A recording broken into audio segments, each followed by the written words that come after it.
We are live from the kitchen table in Shelby Township, Michigan for On the Button. He's Ben Moffitt. I'm Brandon Ponke. We have Tony Angotti with us. And What's we're up, gonna jump into it. motherfuckers? Yeah, you have said that every time. I have, and I'm going to continue to do so. It's good. It's good. We're going to talk a little bit about the controversy of 208, and then just kind of jump into the world of MMA. So, Yeah, cover a bunch of topics. Do not expect a very regimented show because fuck that shit. that's not what people like anyway. All right, 208. Let's start with the main event. The late shots probably being the big story. What do you think? That pissed me off so much. I hate when fighters do that, and especially since the only reason she did it the second time was because she thought Holm kicked her while she was down.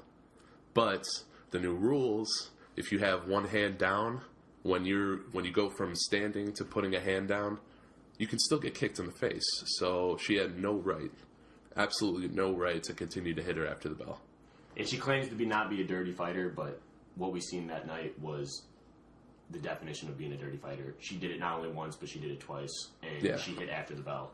Yeah. And that's why I think that the whole controversy behind that event, it made the whole win look terrible. It could have almost ended in a draw. It should have been a draw. They should have taken a point. Exactly. And with her doing that antics, she now not only realized that was completely wrong on her side, because she came out and actually said publicly now that she wants to give Holly Holm a rematch from all the criticism that she's receiving now that she's gone back to the Netherlands.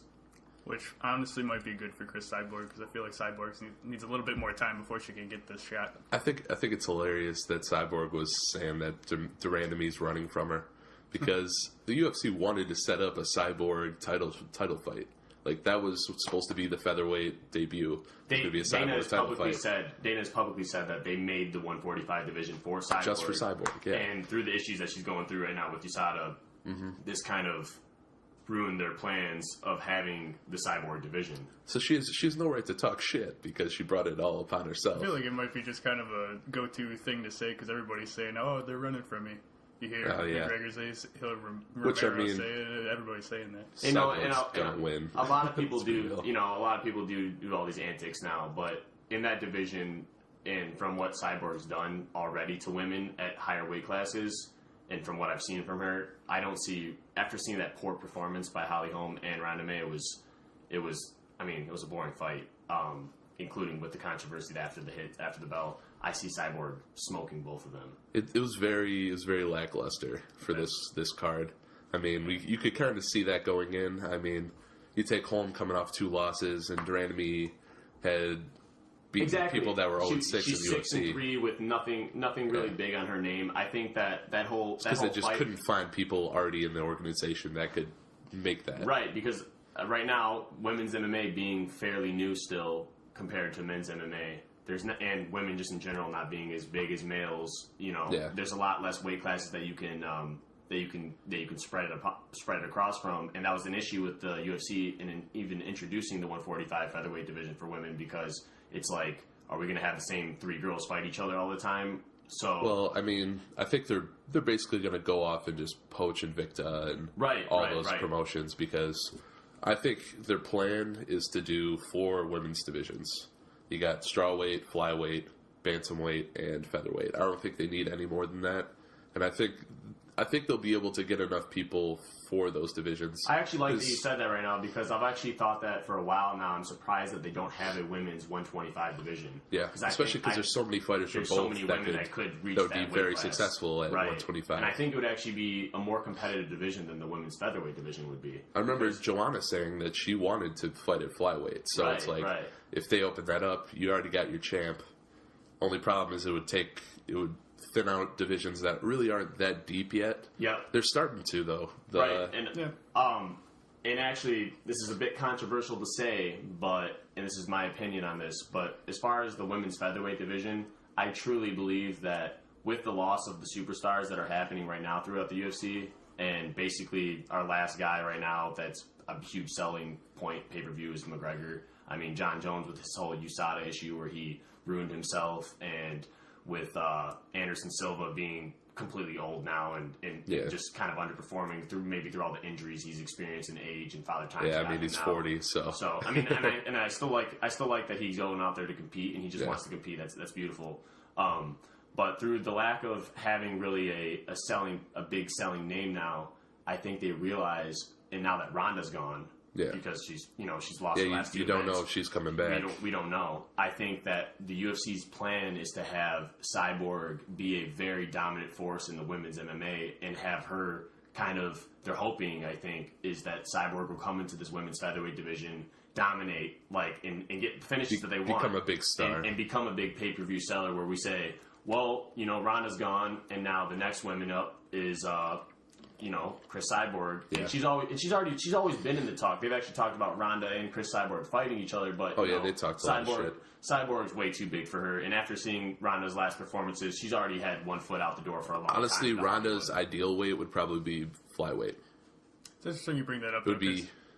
The UFC keeps trying to have that. They keep trying to have like a Ronda. They just started to get behind Anthony Pettis. When they try and get behind people that are just going to defend the belts like forever. Yeah. You got Joanna. You got McGregor's moving around. He's got other things going on, but they can't really get behind people that are just going to hold on to the belts because everybody's just losing belts. It's just... Yeah, I think it's almost backfiring on them that every division's starting to get deeper and deeper. No, it's so true because our former they thrived on the fact that Ronda was so dominant at the start of the bantamweight division.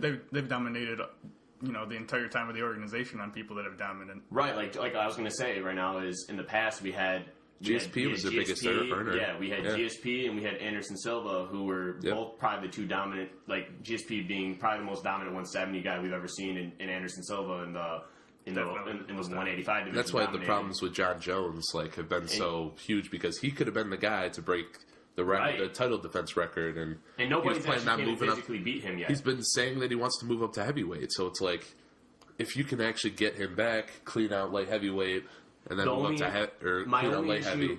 My only issue with John Jones, though, and I've always been a huge John Jones fan as far as his MMA career. He's amazing, and he could easily be considered one of the greatest of all time he's already one of the best. But the problem with him is he's just his own worst enemy. I mean, he has that cocaine hit and run accident that looks terrible. That loses a lot of fans. Yeah. And then he comes back and he has this basically a forgiveness from the MMA community and the forgiveness from the fans, saying, you know what, you messed up, man. It's funny that you said that, because Dana White just came out and said that he's getting the title shot when he comes back. Right, and so he gets this big. After he has that really bad incident and the hit and run, and I think he hit a pregnant woman. It was a really bad situation. It looked terrible on him. He comes back and says, I'm clean now. He's done doing any type of partying. He's changed his lifestyle. He's back to being a serious guy, and he wants to show everybody that he's the best in the world. And then he has that fallout with Daniel Cormier, which is a huge, huge, big issue because he tested positive for 2 different estrogen blockers. Yep. And it's funny that the new USADA is involved in it. He was going to carry that card too. And he would have carried that card. And 200 was so lackluster because they lost. That was the main event for a reason. And the funny part about that was when McGregor got pulled from the 200 card, John Jones, when they gave it to John Jones and he started doing his media right away, he even went on publicly on social media and said, "Thank you, McGregor, for Red Panty Night." And John Jones knew that he knew he was about to have a huge selling pay-per-view, and it was probably going to be the biggest fight of his career. He was supposed to make 8 figures. And he would have, not only would he have made the most money in his career, it would have been the biggest selling point of his career, and it would have been his time to show everybody that, look, I beat Daniel Cormier the first time, and if he goes out there and beats him again, now there's really nobody in that light heavyweight division to even mess with him. See, I don't even know if Cormier's going to beat Rumble this time. I don't. I think Rumble's made the adjustments. Rumble's been so impressive lately. I totally agree. I always thought the only guy in that division that would actually give John Jones trouble is the guy that can hit like Rumble does. Like Rumble, yeah. And Rumble is I was picking Rumble in that fight when they scheduled it. I don't know if it's proven scientifically from the hitting bag we're talking about, but I know from watching fights that Rumble hits like a monster. Yeah. That guy literally... He's one of the top 5 hitters. What he did to Glover Teixeira was amazing, because Glover Teixeira is a durable guy. He never gets cold clocked, and it looked like his tooth got flown out. I know it wasn't his tooth, but remember when it happened, it looked like his tooth went out of his head. No one ever hit him like that. The thing that actually the biggest part of that, my selling point for Rumble that really makes me think that he's capable of beating a John Jones or a Daniel Cormier in this upcoming fight is when Rumble came out against Glover, he showed. Now he did finish him fast and early, but he showed that he's not as aggressive and just crazy how he's always been, where he comes out and just throws hands. Yeah, like against Nogueira, he just came out and started throwing and finished him real quick. He came out really calm. He timed it and he hit that uppercut and finished him. And I think that Rumble, through his first loss from Daniel, where he almost finished Daniel, he rocked him and hurt him, and then Daniel went to wrestling to defend it. I mean, to beat him. I think that Rumble now this time around, with the training and the experience, I think he'll be able to defend the takedown, or at least be able to nullify Daniel's wrestling, which we've barely seen in the UFC. Daniel does it to everybody, and it's kind of boring to watch. But I think Rumble will be able to finish Daniel Cormier. I think that's why people hate Cormier so much. It is. And honestly, it is because he's a boring fighter for the fans, and that's why Dana always represents that, and he goes against people saying all the time, which we were talking about before about.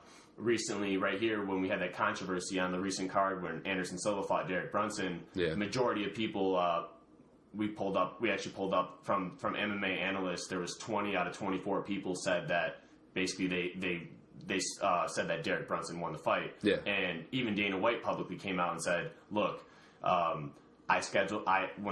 when I was doing the point system, I think I had 1-1 on going into the third round, and I gave Derek Brunson the third round, which means he won 2-1 out of the 3 rounds." What was funny is that the judges for the actual card, they're incredibly inconsistent, because I think one of them had Silva winning the first and the third, then the next one had Brunson winning the first and the third, and Silva winning the second, then the last guy had Silva winning them all. So it was like... I actually, when we watched it live, I had Anderson winning the first round because Derek didn't do a very good job of wrestling him down that first round, and I think Anderson outstriked him properly. I think he had better of the striking in the first round, but when it came to the second round, I think in the clinch, Derek hit him a lot, and I think Derek... Silva was funny because he kept pulling the tie clinch, and Brunson's just like... in the face. He's just throwing hooks. There was like 3 times he had the tie clinch, and I thought that he put Silva out while he was hanging on his neck. Almost, exactly. And I mean, I think majority of people think Derek Brunson won that fight, but back to what I was saying,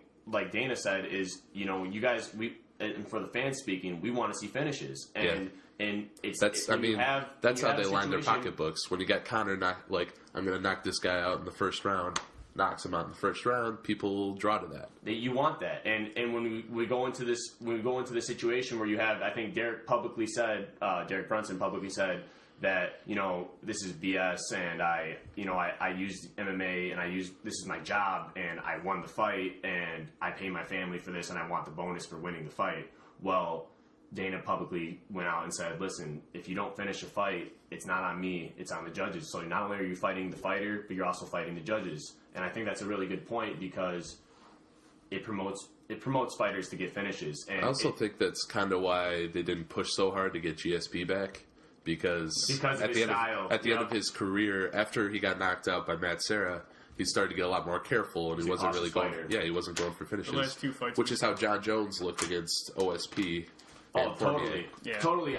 Going on to that, John Jones' performance against OSP, it actually makes me question John Jones' ability at this point in his career because we haven't seen him in so long. Mm-hmm. Ring rust was definitely a big apparent factor there. Yeah. And he was scared to kind of let loose. He looked like he was just going to stick to a game plan and not take any chances. I think it was just too much to lose in that situation when you're just coming back and you're against OSP, who turns out to not be. That's the situation. Good, now, if OSP would have gone on after that fight and had a couple finishes or won his next up and coming fights, I would have said, you know what, that was smart on John Jones' part. But now it's making me question John Jones' ability when I see OSP get finished by Jamie Manuel the way he did. Just kind of ironic, we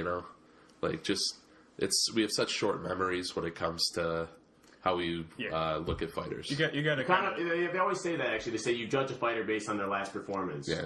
And it's kind of true. Which at that time, when he was fighting Jones, he was coming off of the beating on Shogun Rua. So, speaking of people that, could just have too much to lose and instead of just going for the W, Jacare. Man, he could have been real smart. He had a lot to lose. He's fighting number 13. He's definitely should already have a title shot, in my opinion. And if he loses that fight, he loses everything he's worked for. Yeah, that was high risk, low reward. But that was a ballsy move on his part. And you know what? I think he partial fought it perfectly. I think partial to why he actually made that decision and took a guy Tim Boetsch, which I'm not taking any discredit away from Tim Boetsch. He's got some balls. He's a tough guy. He's a tough motherfucker. But he did make Tim Boetsch, which is ranked number 13. He made him look like he's ranked 13. Jacare just. He outclassed him. He did an amazing submission on him. It was an easy fight for him. It looked like. Yeah. But it was still a high risk. It was still a high risk, low reward, like you said. It's very risky. He knew he was like, I'm going to go out. I'm going to finish this guy. But they cannot deny me the next shot after Romero. But do you think that he somewhat did that because of the lack of, or kind of like the build up in that 185 division? With there's a lot of weird things happening in that 185 division. Yeah. With Luke Rockhold being injured. It's one of the deeper divisions out there. Actually, you have right now Bisping, who is a controversial champion. I'm not saying he didn't win it or he didn't earn it. Bisping finished Rockhold in it, but it's because of like the defense he had. Yes, right. His defense against the number 13 guy in the division was a bit weird, and now when you have the division, that 185 division's kind of built up. I mean, you got a lot of top contenders, and you have a lot of weird stuff going on there right now. So I think with the lack of fights to actually be made at that point, with other people having fights upcoming, I think Jacare just took it and said, you know what, I'm just going to keep fighting right now. And I actually recently seen Jacare after that fight. He said, I'm not going to wait around for the title. I'm actually he's down. Well, first of all, you got to make that money, you know. Plus, the more fights he gets right now opens him up for a big contract right around the time where he's going to get a shot. What I would really like to see with Jacare, which I think it's a very plausible option, and I think it's a good business decision, and I think this could be in the future of the 185 division right now, is Yoel Romero goes in, beats Bisping. Probably. And then they have a rematch of Jacare versus Yoel Romero. That's and on that rematch, I would take Jacare to beat him. Because I think Jacare would win that fight. I picked Jacare the first time, and then it was, midway through the second round, that spinning back fist totally changed He doesn't get caught by that. He wins that fight. And actually, Jacare that's how he stole that round. Jacare actually thought he won that fight. Yeah. Jacare publicly said that. There's still a split decision. Yeah, he thought that he won that fight. He thought the judge would beat him. So... On the rematch, that'd be a very interesting fight to see Jacare versus Yoel Romero. And I think it's a very high possibility. Yoel Romero, fuck him so much. Yeah, you took like 5 minutes. I'm gonna post that 5 minutes of you going off on Yoel Romero. Romero. I mean, if we go into Romero, he's a great fighter. He's a freak of nature. The guy looks like a Ninja Turtle. I mean, he's one of the scariest guys to be in the UFC. He's a big monster, but the issue with him is, and which makes a lot of people like myself sway from being a fan with him, is all the antics that he's done.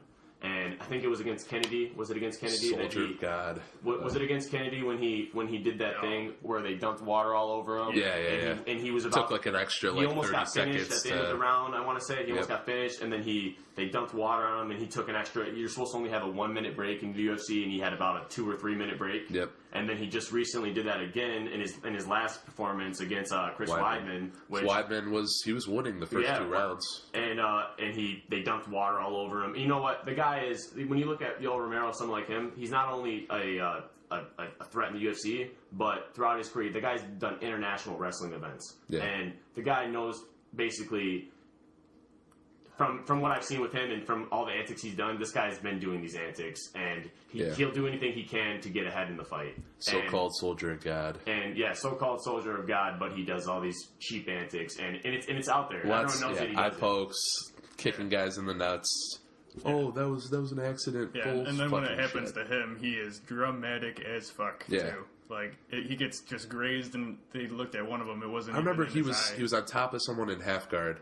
And he literally just put his hands like over their face and started like eye gouging them. The real MMA fans, we recognize that he is a great fighter, but we recognize that the antics he does. I mean, how he timed unlikable. How he timed that takedown for Chris Weidman, landed that knee, gorgeous. You could not have done that better. He flew through the air. You could not have done that better. He flew through the air and flying kneed him. That was. For a guy of his size, his athleticism is on another. He might be one of the most athletic guys in the UFC. He comes out doing like backflips and things, and he's 185 pounds. Probably fight night, I want to say anything over 200 pounds, completely shredded, all muscle.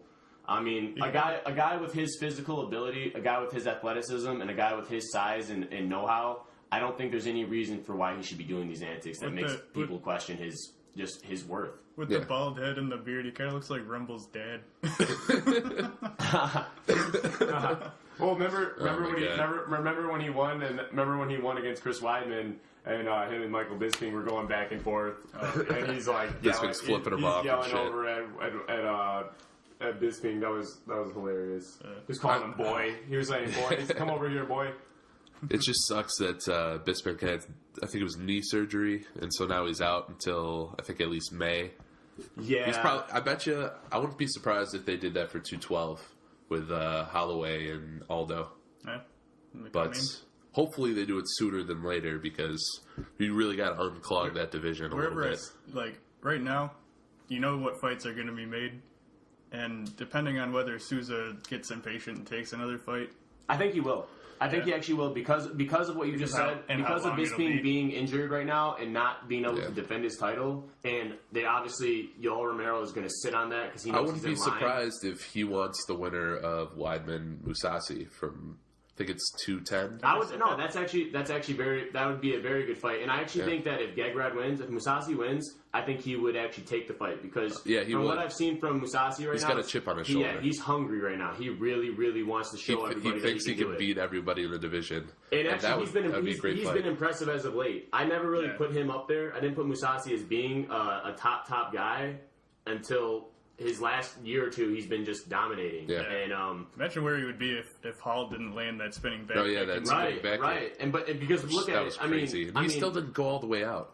Spinning back kick to the face, going in on a takedown, and then he goes in again, gets hit with a flying knee. And on the rematch, he just completely annihilated Hall. He bullied him. And the whole thing with that though, is I don't know where Hall's mindset is because Uriah Hall was looking very impressive, especially after that win against Mousasi. He was looking very impressive, and they were making references to him being kind of like the next Anderson Silva because of his striking style. Style but the guy, I mean, go look at Uriah Hall's record right now. You can pull it up on SureDog. He's got a lot of loss. I don't think he's won. I think he's 0-4 in his past 4 fights. Something like that. It's not looking good for him, and I think basically. The reason they stay behind him is because he's a fun guy. Oh, exactly. The first guys that go behind are entertaining. I can't remember who it was he put away, but I remember he landed that spinning kick, and it was in the UFC. Wait, are you talking about the Ultimate Fighter? He was in the UFC. Oh, okay. And he landed the spinning kick that didn't put the guy away, but he ended up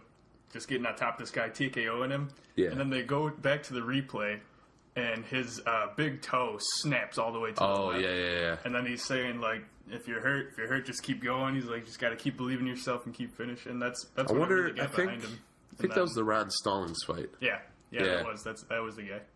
Oh yeah, I remember that was early. Yeah, that was a couple years ago. But yeah, he's lost the last 3 against top guys. I mean, Whitaker, Brunson, and Mousasi. But all 3 of those losses were pretty dominant losses. Yeah, if I can recall correctly. And the thing that's crazy he's not going to be a top guy. The thing that's crazy about the UFC too is the UFC is basically, for everyone that knows MMA, it is Division 1 of MMA. It's that's where the biggest, baddest, the greatest, the best fighters are there. And the thing that's crazy about it though is it's a very ruthless business. If you do start getting a couple losses in a row, you can easily get sent to Bellator, or you can easily end your career that way.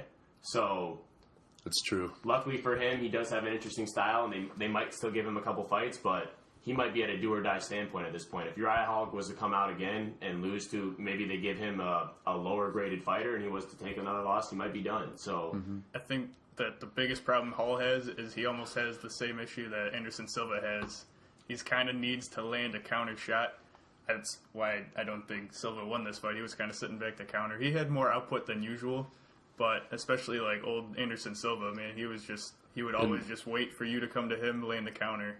Everything I've seen from the fight is that everyone said that Brunson outstruck him. Oh yeah, and he got a couple takedowns. They posted that. Yeah, that picture was ridiculous. Actually, if we pull that up, I think it was double the striking. Yeah, I think it might have been double the striking. And then he had 2 takedowns to none. 2 takedowns, yeah. It was just... The only thing is, like, are they damage. knocking fighters that can't get takedowns? Because he only got 2 out of 10, and I wonder if that played against him. the percentage. Giving more. That more could be actually because takedown you're defense. right. It wasn't. He had a 20% takedown rate. But against Anderson. then you should hate fighters that can't land. You know, Right. if you're only landing less than 50% of your shots, knock them down too. You know, because they're still throwing down control for the most part. Even though Brunson did throw a couple sloppy shots. Let's be honest. I mean, he always has, and Silva's probably a little bit more accurate. I think his striking percentage was better, but it was just so much less. Yeah. I'm backtracking just a little bit because I wanted to mention Teixeira did not look the same after he looked tentative, and he actually it looked like he got shook up a couple times. Yeah. Like he got tagged. I will say Cannonier approached that fight intelligently. Yeah. Like we thought he would. He'd stayed on the outside, and he was I think trying that's actually right. range. I think that upped Cannonier's his even though he took a loss there, I think that upped his stock. No, yeah, the fact that he was willing to take that fight. He barely lost. I got all the respect for him. It was a very, very close fight with Glover Teixeira. And Teixeira realized that he wasn't really winning on the feet, so he took him down because... Yeah, we were saying on the last one where it was interesting to see how Teixeira comes back after getting destroyed like that for his first time by Rumble. And you know what? In respect to Teixeira, most guys that do get knocked out like that, it takes them a long, long time to recover, and their chin may never actually fully recover. And it's kind of hard to like scientifically prove it. That happened to Brendan Schaub.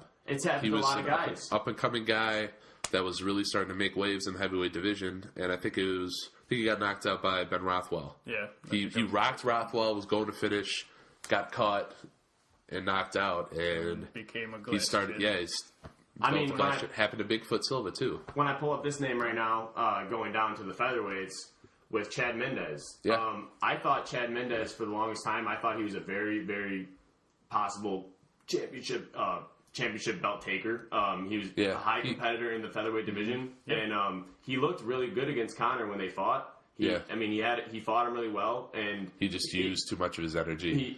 There's a lot of discussion about that because he did jump off the couch on a 2-week notice and come and fight Conor. Yeah. But after that knockout, when he went to go fight Frankie Edgar in the next fight, he got his chin hurt by Conor, and then he comes back, and he's been a guy that's always been able to take shots. And then Frankie's not. I mean, Frankie is not a knockout guy. I mean, Frankie can knock you out, but he's not usually a knockout. He's usually a workhorse. He outworks people. And when he popped Chad that way, and he just dropped him and knocked him out, it was kind of like I thought to myself, I'm like, well, did Frankie really hit him that good, or has Chad's chin been deteriorating? Okay, before you make that point, though, let's go back to the Aldo wars. He had 2 fights for the belt with Jose Aldo. And they went 25 minutes. He did knock out one of them. He got kneed so fucking hard. You're right. While he was on the way out from the cage. Was it the second fight that Aldo hit him after the bell and put him down? Yep, that was. Yeah. Because I didn't see the first. I wonder if it's I remember just like he did hit him after the ball. He called it it was a hard overhand right, I believe. Yeah. Yeah, and it dropped. He was him against the bit. cage and he crumbled. Stumbled up a little bit and then and came back and he still fought that fight well. I mean, I think Chad did pretty well against Aldo in that second fight. He just wasn't good enough to stand with him. Yep. He's got the power, but he's almost another Uriah favor. You always get to the title and then lose. You could just and the thing, almost get there. The thing that kind of sucks with the Chad Mendez situation right now is after I believe he tested positive. Don't quote me here, but I think he tested positive for HGH now, and USADA banned him. Yeah, I think I saw that he's too. He's on a long ban right now. I think he's out for 2 years. And a guy like him that was kind of at the top of his career, and now he can't even fight. I mean, I don't see him coming back if he really does have to wait 2 years or even a year. It's hard for a guy to come back, after that much time. Yeah. Was that recent? That's why I thought I saw him scheduled for another. No, he's out. USADA, or is he out? Is he in another organization? I think it was another organization. I saw him set to fight. I can see that happening. Maybe another organization would pick him up. Because I mean, well, if he got banned by the Nevada State Athletic Commission, that's where I don't think that's someone pretty. else would pick him up. Yeah, I don't think maybe anyone would pick him up because they just like people to kill each other. Yeah, really. But. Yeah, actually, I'm looking it up right now, and it says Chad Mendez is on a 2-year suspension from the UFC, and that's actually pretty crazy because a lot of times when this kind of stuff happens, usually these guys get their sentences lowered. Yep. And I don't think he got his lowered. And I'm reading right now. It says according to Mendez, the substance containing GHRP6 was a cream that he used to treat plaque psoriasis, which is a skin condition that he's been dealing with for years. Okay. And I mean, sure. a lot of guys like you would use that. Cyborg did That's fucking bullshit. It's you funny. would not use funny. that It's very funny and very controversial how all these guys now, especially with the new USADA training, the new USADA testing, when it comes out, these guys always have an excuse for why they were. Just like, wasn't Anderson Silva the one that said it was like both help his sex life or something? No, it was. It was like penis pills. It's kind of crazy. Both Anderson Silva and John Jones both claim that their estrogen blockers, which they both tested positive for, comes from, I believe, they both used Cialis. They said it came from Cialis. And it was supposed to be for a sexual performance thing that they felt they were able to take, and then it affected their drug testing. But my whole thing with that is that's very sketchy, and it could be true, but it's very sketchy. Why the hell would you use them? And why would you use that? Especially, again, this is just my opinion on it, but when you have two guys like Anderson Silva and John Jones, which they're complete alpha males, super confident guys, I find it hard to believe that they need sexual performance enhancing drugs. And you never know. You never know. You never know. Why wouldn't you double check that with the commission? Right, especially with, like we just said, with all the new USADA. I would be so with all the new the new USADA testing. Yeah, you're supposed to, and it's actually supposed to be on every fighter. They're supposed to record everything that they take in. Yeah, and that was one of the issues with John Jones when he came out. He wouldn't release what supplements he took. He wouldn't release, and then he went on to hit. In his defense, he was saying, "Well, I don't actually record everything that I take." And I saw he tried blaming differently. it. He tried blaming it on. He had a new sponsorship that they were sponsoring him with supplements, a new supplement sponsorship. I know he gets sponsored by, what was it, GAT, something like that. It might have been. I think that sounds about right. And he's done a lot of promotions for that. He basically said that he tried to kind of put it on that, saying that I haven't been writing down my what I've been taking in my system, which he's supposed to be doing. Especially with this new USADA testing. See, I thought what he did, they came out and said that they weren't releasing what he took because they wanted to go to get those supplements before they pulled them off the shelves. Right, and check them to see, like, I think they dropped him right after. I think his sponsorships all dropped him. And then when the story actually got cleared up, it had nothing to do with the sponsorships. Yeah. It had to do with him saying that I took sexual performance enhancing drugs. Yeah, exactly. And that just, I don't know, it sounds he was just trying to cover his ass. Yeah. And he actually went on the Rogan podcast and talked to Joe, and he talked about it, and I watched that, and that's where he did say that he came out and said it was some type of Cialis, or he said he took a generic form of Cialis, and that's why he tested positive for estrogen blockers. Why the hell would you take a generic brand? Like, if you're a why the hell fighter, would you take anything that's? Why the hell would you take anything when you're about to get an like we just said, he was about to have, he's an 8-figure payday, the biggest fight of his life, headlining could have been UFC's the biggest pay-per-view card, and now you're going to get banned for a substance abuse problem days before the fight, was it 2 days before the fight? It's hilarious that John Jones gets pulled from that, but then Brock Lesnar doesn't. Oh yeah, you know. Yeah. They waived his 4-month testing thing, and that's a big controversy we could talk about too. Which is interesting with Mark Hunt fighting Overeem coming right, because I think Mark Hunt now is going back on what he said, because I remember Mark Hunt was really pissed off. He was really heated. He said he's already fought former cheaters in the sport, and now that he lost to Brock that night and got the loss, and the guy cheated, he wants his money. He wants his money, and I don't blame him. I mean, look, I think the payout for Brock Lesnar, what was it? Disclosed it was $2.5 million or $3 million. $2.5 million, yeah. So I mean, that was a huge payday. And Mark saying, "Hey, look, the guy cheated. I want my money. I deserve all the money." Yeah. And the UFC basically said, "No, you don't get that." And Mark, now he has an open lawsuit against like Lesnar, Hunt. But what's weird? Not Lesnar. It's just the UFC and Dana White. But what's weird about the situation is, from what I read, it seemed that Mark Hunt was willing to walk from the UFC. I think that he said that, like, I'm not going to fight anymore until they resolve the situation. But now he's signed up to fight Alistair Overeem. Yeah, so I think they probably offered him more money, because there's no way Overeem signed a steroid waiver, because he's been one of the guys that's tested positive before. Do you remember when Brock Lesnar and Overeem fought? Oh, that was insane. It was like literally. It was overroids. Yeah, it was overroids. Shit. They were huge. Yeah. They just released they have the judges set for Woodley and Thompson too. Oh, do they? And Tony and Khabib. Tony and Khabib, they're going to have Herb Dean in there. I like that. Yeah. They're going to have Big John McCarthy for the main event. Perfect. See, yeah. I like having having your known respected refs. McCarthy's probably the best guy they have. He's been there since event 2. Yeah. I think Herb has just had a couple controversial decisions. Yeah, which are but he's gotten I've unlucky. agreed with him every time. He's gotten unlucky with those last second weird finishes. I personally think that John and Herb are pretty equal. I like both of them. The only problem is I think it's just that Herb's gotten unlucky bad because like the Silva Bisping fight, he took a lot of shit because he sent it to the round, which I thought that was the right call. He always has. Because the knee landed, round ended like that second.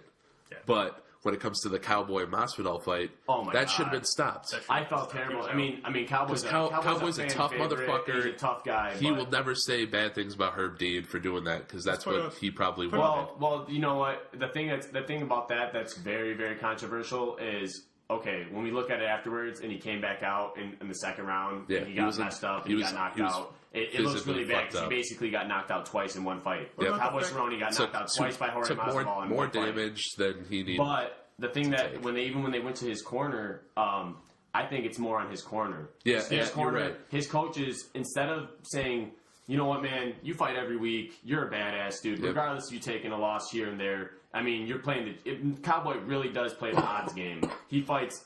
That guy, I think he is the most active fighter in the UFC. It was a month after he had just fought. He just had a war with Matt Brown. Yeah, he just had a war with Matt Brown, and he said, "You know what? Got rocked twice. I'm from Denver. I'm from Colorado. Let's go there. I want to fight there." And Jorge Masvidal's been putting my name out there. Let's do this. Yeah, and that's what we love about Cowboys. He's just game. My issue with that fight though is that when Herb jumped on him at the end of that round, he waved his hand. Yeah, like this is the sign for fight over. Oh yeah, he ended the fight, and then it was like, oh, the round just ended after he did that. And that is that whole situation is like. It's like, do you blame the ref or do you blame what happened? Because it was so close on the timing because it ended the round and he got knocked out at the very end of the round. But also, it wasn't like he just got clipped and then the round ended.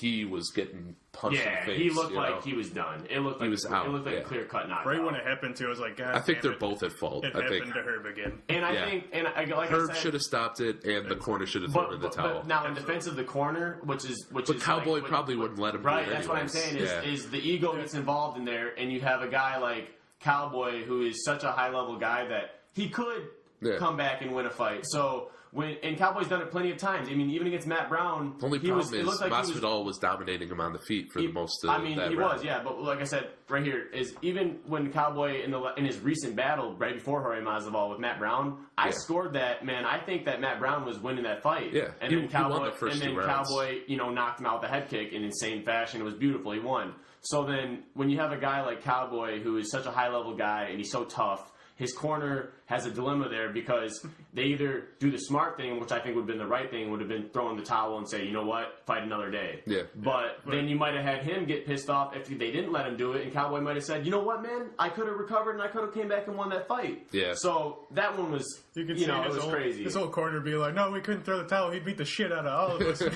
I mean, who knows? Yeah, I mean, it is Jackson Wink, and they're all business, so... Yeah, do you know who was the judge for the first Woodley-Thompson fight? Do you remember that? That was 205. That's Woodley-Thompson. I mean, that would have been Mergliata? That seems right. I know he was. That 205 event was so big that I think they did have all their the big name referees. Yeah, there. big they time. Had everybody. Yeah, 205 it was wasn't, the 200 they didn't get. I don't think it was McCarthy or Herb. No. Let's look it up. I want to plug for following Herb Dean on Twitter because Herb Dean posts the second that he gets to the event. He posts the paper they give him with every single fight and which judge they get for every single fight. I've never seen where they release the judges so far ahead of a card like they did just now. But that night, around 4 o'clock, he'll always post every single fight's ref for that night. It's good to see. That's pretty cool. I like following Herb Dean. He doesn't No, post yeah, much, I like that a lot. That's a good thing to see. Sometimes more times than not, like a ref can have an impact on the fight. Yeah, and then every time I see if you want to talk about a ref having an impact on the fight, let's go back real quick to the Randame Holly Holm 208 finale. Yeah, that was a crazy situation because she didn't do it once, but twice in the same fight. Yeah, where it wasn't just one shot after and for either. the viewers it was to know, two. For the viewers or to know, that was the second event that's ever happened in New York, and it was in Brooklyn, and they put. I forgot who the referee was. It was a New York guy. He was a New York guy, and he wasn't one of the referees we're talking about, like a Herb Dean or a John McCarthy. He was a newer MMA. He's a newer MMA ref, and with the controversy happening with Ronda May hitting her twice after the bell, they basically said if there was a more experienced ref in there, the fight might have gone different. It might have been a tie. Well, yeah, and then Dana White says that he shouldn't have been in there, but then, Ben, you said that it was released later. The UFC had the option before that event that they could have gotten rid of that guy and put in a better guy. Yeah.